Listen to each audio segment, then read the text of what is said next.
Hey guys, Luna Marie Wolf here, and today I'm going to be telling you what all I feed my animals. I'm not going to be able to show you all that I feed my animals because I may not have some right now, or it may be all the way outside, and I really don't want to go out into the rain and look for it. So, I'm going to start off with my baby betas, which are actually right behind the screen. I'll actually show one of you guys. Here is the largest one. This is A.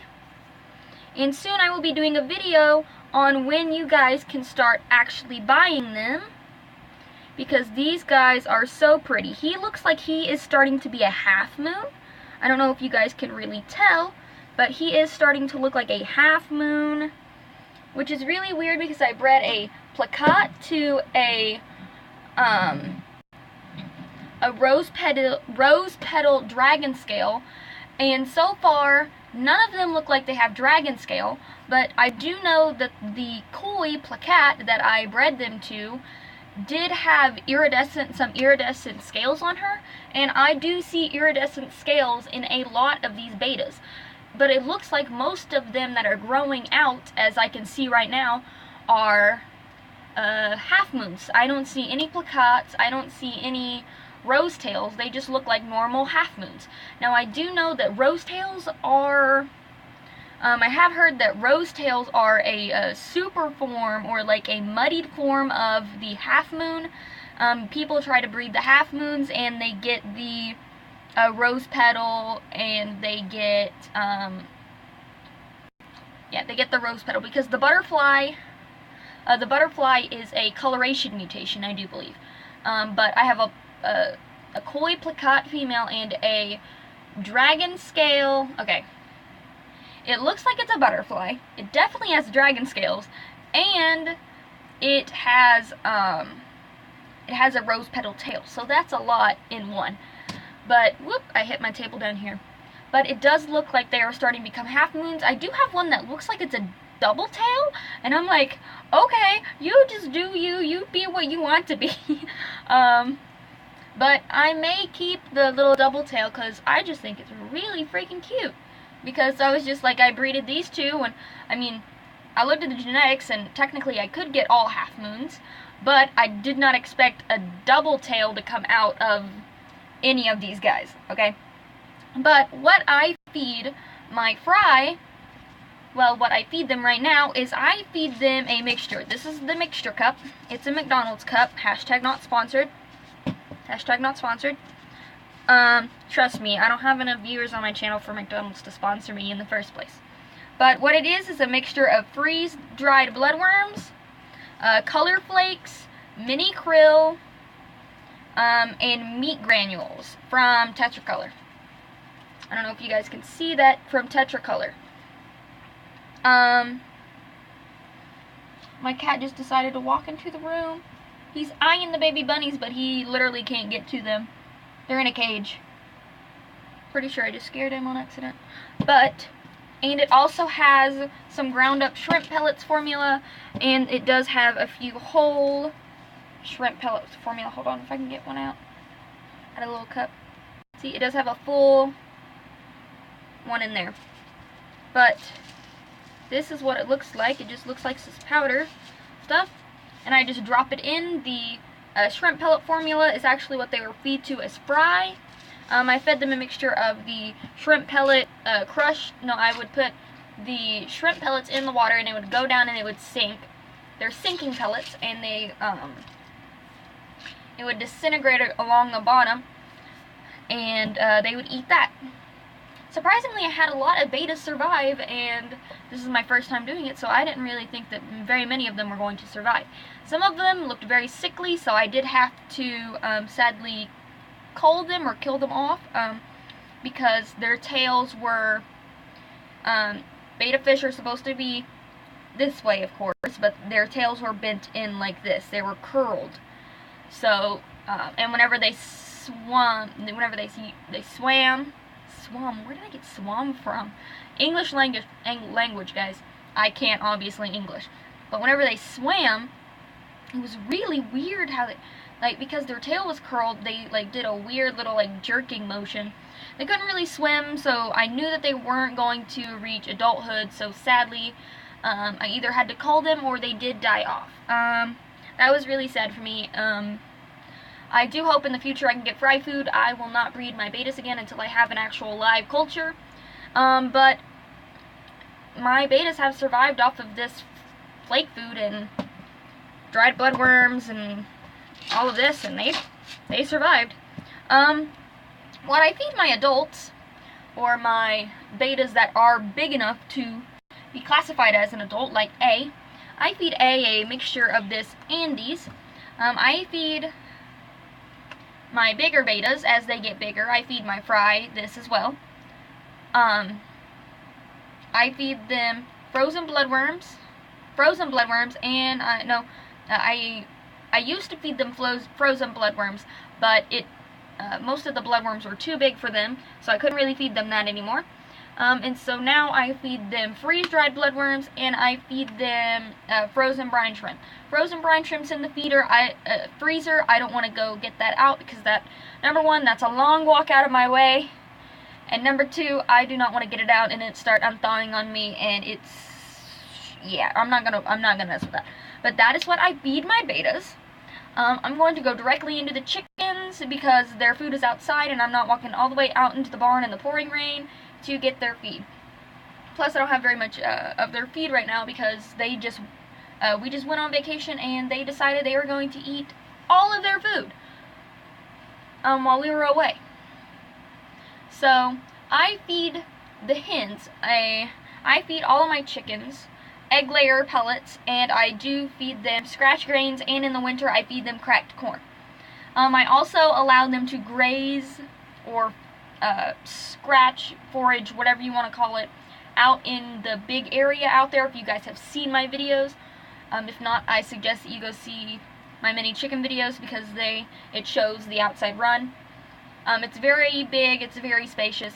Also, if we have any scraps, bread, broken egg, bread, leftover eggs, cooked eggs, of course, eggshells, we give them sometimes watermelon, we give them vegetables like squash, they've gotten apples, they've gotten, I've given them apple cores, but it did not kill them, so trust me, it did not kill them.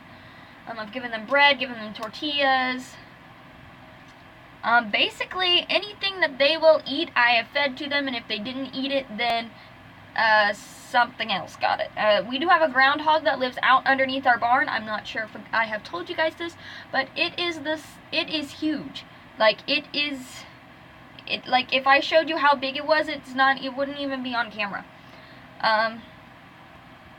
Okay, it's most likely the length of down here on my torso. Hold on, let me adjust the camera so you guys can see this, because this is absolutely insane. Let me scoot this over here, okay? Let me step back a few steps. Let me close my door a little bit. Okay, so it is about from here up to here.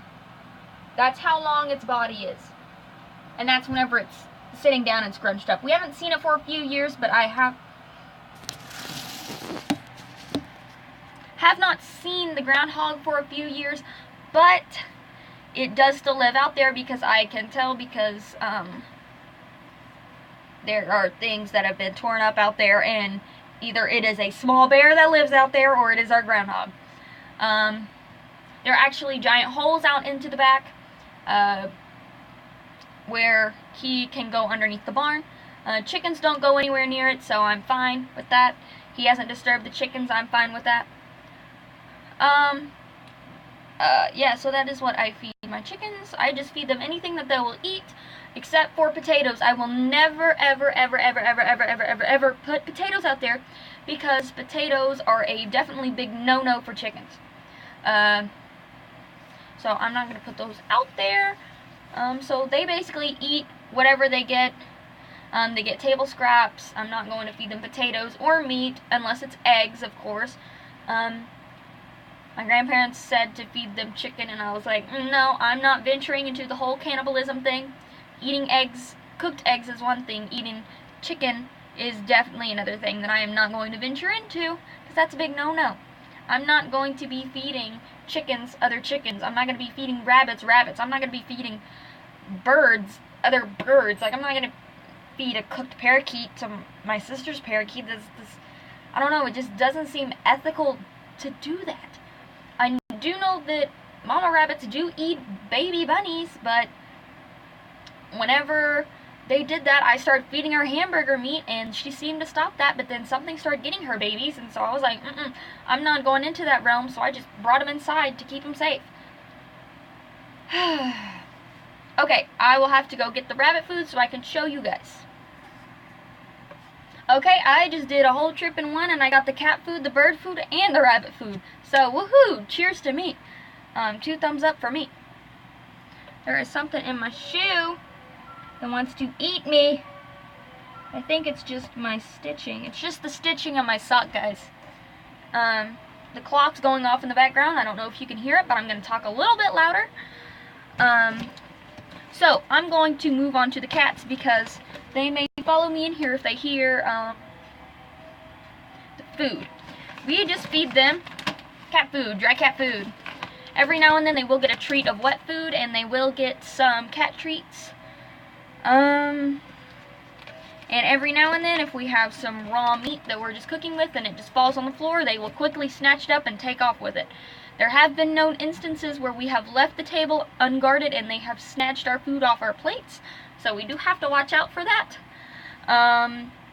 Just like in an instance, we had cooked steak and we had put the steak up on the table, and my dad went off somewhere and no one else was at the table, and my dad came back inside and Jinxie had an entire steak in her mouth taken off into the hallway with it, and we're just like, well, they couldn't get it back from her, so just have to watch out with the cats. The cats are sneaky. They will steal your food. But I love them anyway. That's why they're so fat. There's something wrong with my nose. It's like running.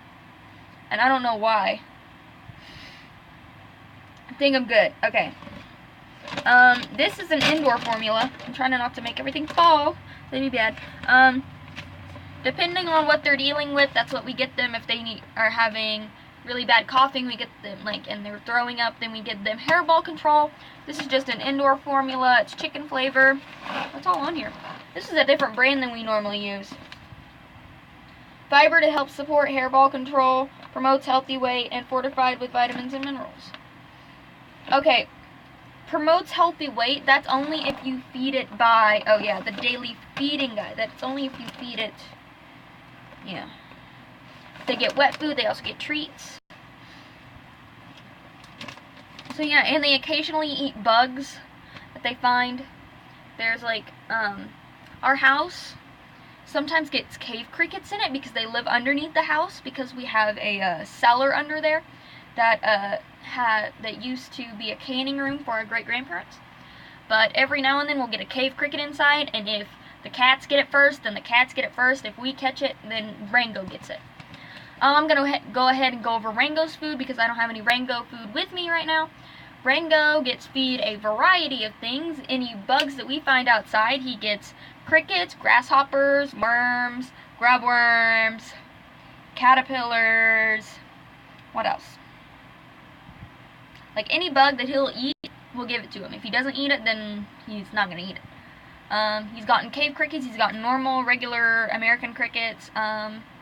There's a fish that is going crazy. Always whenever I'm recording, the fish just want to act up. They're just like, hey, swim, swim, swim, swim, swim. I don't know with them. But we don't have any food on us right now. We usually go out there and we catch it, or we go buy it at the store. He's also gotten super worms, and I almost said microworms, but microworms are a fish food. Superworms and mealworms. There we go, mealworms. Chickens also get dried mealworms every now and then as a treat, but not very often. So we're going to go on to birds. Even though I used to have a parakeet, but my sister has a parakeet. And this is what we fed my parakeet and her parakeet. Just some normal seeds. This is for small birds, parakeets, canaries, finches. It's just We've given them flavored ones like orange, and then this is just normal. We did try to feed them fresh foods like some apples, some seedlings that we have grown from their food. They tell you to get their food and put it in a small, get a damp paper towel, put it in the bottom of a tray or something, put seeds on another, like sandwich seeds in between 2 wet paper towels and put it in the bottom of a tub, and then leave it out in the sunlight, leave it out to grow. We did that. They did not care for the seedlings. They just kind of didn't worry about them. We used to give them grit, but then I read up that grit does cause indigestion problems in birds, so I stopped with the grit, and it seems that the parakeets are doing fine without them. We tried to feed them apples and grapes and oranges and watermelon, anything that they liked, that I read up that birds liked, they would not eat at all. So they don't really like fresh foods, they don't like fresh greens, so they just stick to birdseed, because that's basically all they'll eat, basically. Oh, and millet sprays. The little sprays that you get that have the seeds all over them, they love those. Now, onto the rabbit. This is a giant bag of rabbit food, because we have 2 rabbits. How much is this? This is a 10-pound bag of rabbit food. Usually, we buy our rabbit food in bulk from Atwoods. Like, we buy it in the big bags from Atwoods, but last time we went to Atwoods, they didn't have any rabbit food, so we had to go to Walmart, which is really weird, because I didn't think Atwoods ran out of rabbit food, because I don't know very many people who buy their rabbit food in bulk unless they're breeders. And I don't know very many people who are breeders in the Poteau area. But it's just dry pellets. We feed that to them. We don't let the mom graze right now. My sister's rabbit's too small to graze. If we put her out in the little thing right now, she most definitely would be able to get out. So I don't even want to risk doing that. So we do pick grass for them. We put their grass in there. They do have Timothy hay. Timothy hay is outside right now in a bag. Don't want to go outside because again, it is raining outside. We usually feed them just a mixture of hay, but last time we got hay, it got the interior of the car covered in hay, and so plus we forgot to get hay last time, so we just grabbed some Timothy hay from Walmart, and that was all done. We have hay in our barn at Oklahoma, and we usually just grab a bale and throw it in. So I do believe, oh yes, we also feed them vegetables and fruits. Basically anything they will eat, we will give them. I do believe the only thing that the rabbits have not eaten, our rabbits have not eaten, are mango. They have not eaten mango. They do not care for grapes. Mango grapes, and there's one more that they just didn't. Oh, snap peas, the little snow peas. They did not care for those at all. Not snap peas. The snap peas are the snack version. Snow peas. They do not eat snow peas. They'll eat carrots. They'll eat lettuce. They'll eat cabbage. They'll eat. Haven't tried oranges yet. I'm not sure about oranges. They'll eat apples. They'll eat peaches. They'll eat bananas. My rabbit loves bananas, by the way. What else have they eaten?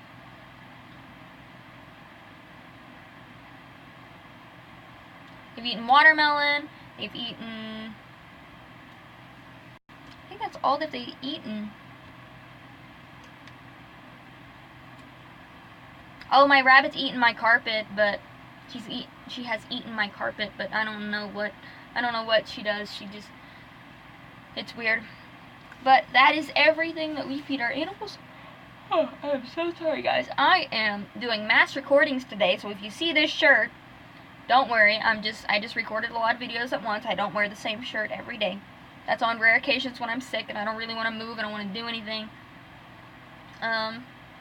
It is now 8:12 actually in the morning. It's too early for me to be doing this, guys. I got up at 6:30 and I got up like basically every 2 hours last night. Because my body was just like, hey, you want to wake up now? And I'm like, but why? But why do I want to wake up? I don't know. But that is all that I feed my animals. Of course, the horses that we have, they get, my Nana makes up a big barrel of horse feed that is a mixture of old age horse feed for our older horse and just some regular sweet feed for them. I'm pretty sure there's something else mixed in there with them, but we give them a scoop of that whenever we go up there, and we make sure to keep them out of the cow pen, because whenever we let the cows in there to eat, the horses go in there and we have to get the horses out because they will eat the sweet feed until it starts to hurt their stomach, and then that's a bad thing. I almost died there, guys. I accidentally inhaled my spit.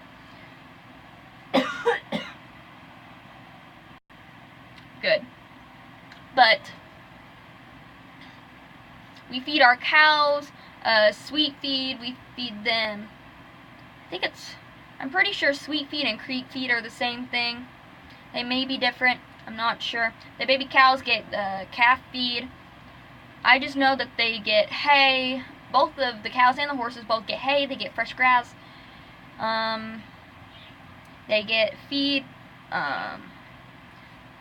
Usually I go, me and my sister go feed the cows. We put sacks of feed on the back of the four-wheeler and we go feed the cows. I haven't actually really been paying attention to what we feed them. My dad just tells us to go get a bag, and we go get a bag. We make sure that's not the corn. We make sure it's not corn, so yeah. It may be all stock feed. That may be the name of it. I don't know. There's a lot of names out there, and I'm pretty sure that some of them mean the same thing, but I'm not very smart in that department for that. Our outside cats that we have, actually, our outside cats disappeared at Oklahoma, which is very, very weird. We had an orange tabby cat that used to attack me. He disappeared. Actually, the other day we went up into the barn and we saw a dead kitten, so we definitely know that the female that we put out there and the male tabby cat did have a litter of kittens, but we do not know what happened to all of them.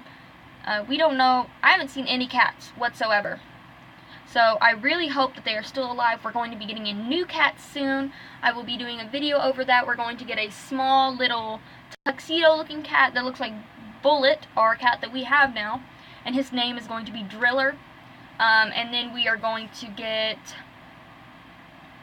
a cat named Pearl with her kittens that will soon be grown up to be put outside. And we are going to get Baby, another cat, with her kittens as well. So we're just getting in a lot of cats, and they're going to be barn cats because we have a serious mice infestation down in Oklahoma in our barns and in the fields. And they can also kill rabbits. I do know that they may kill off some of the native birds, but the native birds do not roost in the small bushes that we have out there. They make their nest high up in the pine trees, so they won't really be able to get any of the birds that easily. But the cats have been able to curb the mice population, but since the cats have disappeared, I have noticed that there have been a lot more mice holes and mice droppings in the hay, and if there is mice droppings in the hay, you have to sadly throw out that hay. So, or you can try to get the mouse droppings off and very cautiously feed it to your animals, but still, I wouldn't want to do that because that's actually very dangerous. So, yeah, and we don't want to put any cats down here outside because there are a lot of stray dogs that run around. There are other stray cats that run around. There are 3 stray cats here that I do know of. There's Oscar, there is another orange cat. Actually, there's 4. There's 4 cats. There's a long-haired black cat. Don't know if it's a male, but it is very beautiful. There is a orange tabby named Oscar that normally is over by our aunt's house, our great aunt, who lives across the street from us. There is another orange tabby cat that resembles Oscar, but is not Oscar. And then we have another cat. I'll remember her name in a minute, but it lives out on the back porch of my great aunt's house. Sister just informed me that there were more than 4 cats that live outside.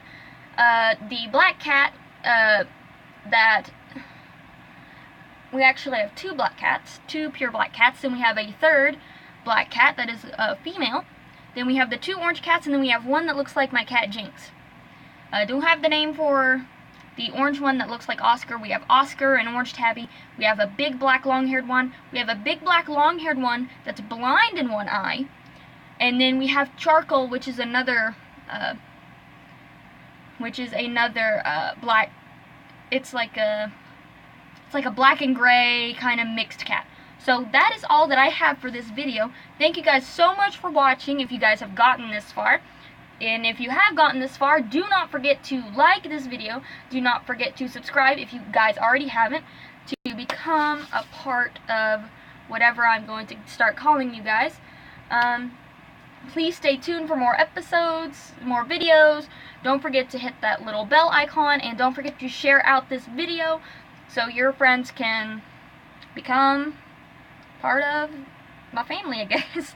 Thank you guys so much for watching, and I will see you guys later. Bye!